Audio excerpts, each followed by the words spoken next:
বিভিন্ন সোশ্যাল মিডিয়ায় দেখা যাচ্ছে যে আওয়ামী লীগের উপরে নাকি নিষেধাজ্ঞা তুলে নেওয়ার একটা গুজব ছড়িয়ে পড়েছে। এই ধরনের কোনো গুজব এখন পর্যন্ত সরকারের কানে আসেনি। আর কোনো প্রশ্ন? যে গুজব কানে আসে নাই সে বিষয়কে আমরা এখন পর্যন্ত কগনিজেন্সে নিতে চাচ্ছি না। ধন্যবাদ।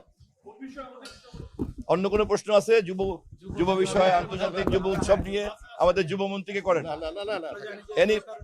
দেশের সংবিধান অনুযায়ী রাষ্ট্রপতি নির্বাচনের প্রক্রিয়ার জন্য আমাদের দেশ, জাতি, জনগণ, সংশ্লিষ্ট কর্তৃপক্ষরা সবাই ব্যস্ত।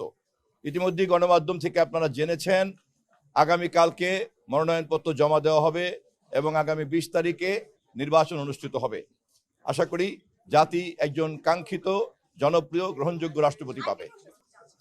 ভারতের রাষ্ট্রদূত নিজেই আমাদের মাননীয় প্রধানমন্ত্রীর সঙ্গে কথা বলে বেরিয়ে বলেছেন দুই দেশের এমন কোনো সমস্যা নাই যা সমাধান করা যাবে না। কথা বলেই তিনি ভারতের প্রধানমন্ত্রীর সঙ্গে দেখা করতে গিয়েছেন। আমরা অধীর আগ্রহে অপেক্ষা করছি ইতিবাচক ফলাফলের জন্য। ধন্যবাদ সবাইকে।